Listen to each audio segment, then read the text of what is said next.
Hi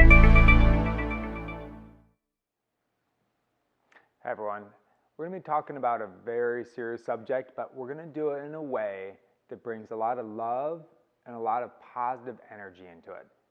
We're going to talk about the coronavirus or COVID-19 and what has happened within our society has become something that is either based within denial or fear. And anything within those two contexts is not an empowered choice. So we are within a situation that has existed for millennia. There's always been viruses, and as for long as there's been humans, these viruses have used us as their home. And what we're going to go into is how to boost and build and support the innate intelligence, our body's adaptability. And I believe that that is one of the biggest unknowns. And we're also going to touch into how to actually consciously, with intent and positive energy, do the things like washing our hands and not touching our face that are known to help resist this type of infection. So we're going to start with a little bit of a backstory. And the backstory is this, is that I tend to be one of the people who fall way over here. I'm what's called a vitalist. And what that means is this, that I believe that we are infinitely connected to nature, that I should honor the wisdom that is within myself, and then how I'm connecting to nature into my fellow human beings matters. So I need to be honoring of that. I need to be honoring of the intelligence within. I need to be honoring of my neighbor. So we are in a crux. We are in a situation within our society where we should, one, possibly even consider the concept of social distancing, meaning that maybe we don't go to the game, maybe we don't travel, maybe we don't go to the conference, because isolation, keeping your sovereign energy is important at this time, because within our bodies, within our immune system is our personal choices, meaning that I have neighbors, and my neighbors have had made lots and lots and lots of choices, and there are certain things that have been known statistically to lower the immune system. Now, one of the most ironic things is that there's actually very little scientific evidence of things that build your immune system, yet the things that lower your immune system are very quantifiable. They are known. So what we're going to be talking about are the things that lower your immune system, and then we're going to talk about the things that can build your immune system over time. You see, this whole thing, it's not a sprint. It is a marathon. And within a marathon, you need to train. Training takes what? A plan, it takes principles, and it takes discipline. If you lack those things, you will fail, you're going to cramp up, and you're not going to make it. See, a marathon is this little thing called life. In life, we want it to be a really long journey. So what we're going to talk about is the principles that it takes to build health, including your immune system, over time. There's no outliers in this. There's no quick fixes. There's nothing you're going to do. There's going to be this instant home run. Here's your vaccination. No more coronavirus. You're healed. It doesn't exist, guys. It's not going to. And so you have to be accountable for your choices, your personal choices. And that's the thing, is that we all have neighbors. We all have family. And you know what? I'm being totally honest with you right now. My family may not make the healthiest of choices. I, at times, choose not to make the healthiest of choices. My neighbors, they may not make any healthy choices at all. So what we're going to do is we're going to build the things that it takes to build your immune system, build your health. Okay, we're going to start with the very first one. It's called pain. Pain is one of the greatest reducers of immune system function. Why?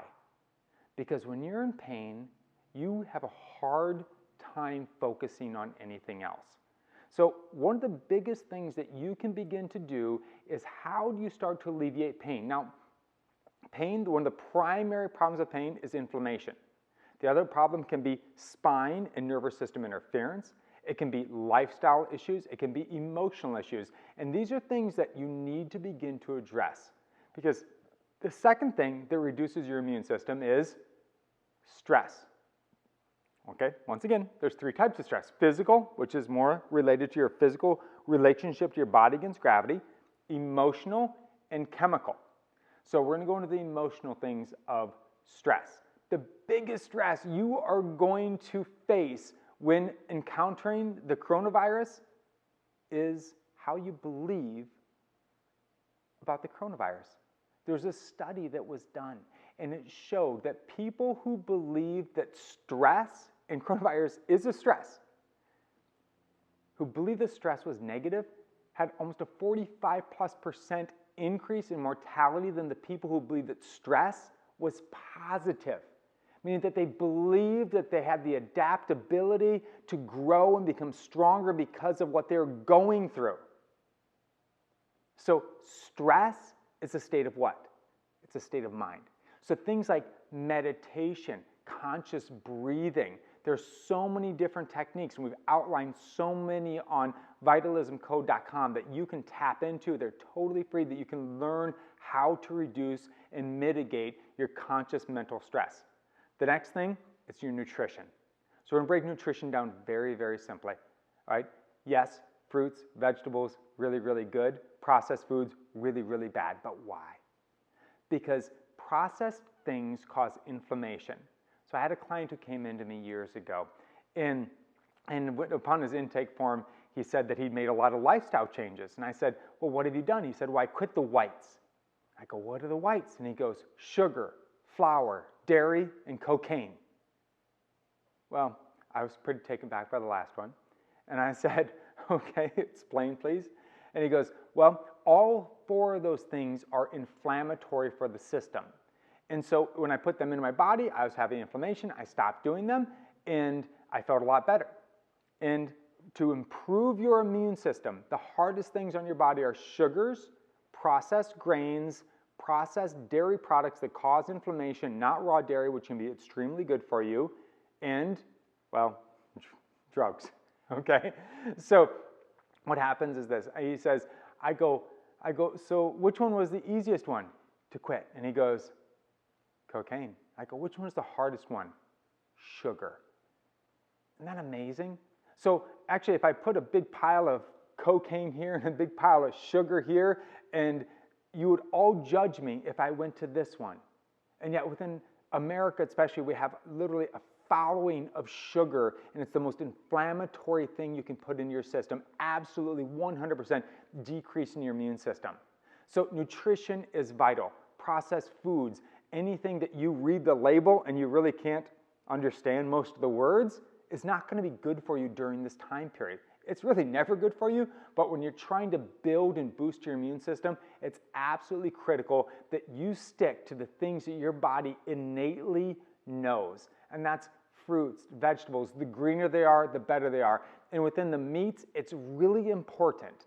I'm talking darn near vital that you really get understanding what's called your omega-3 to 6 ratio.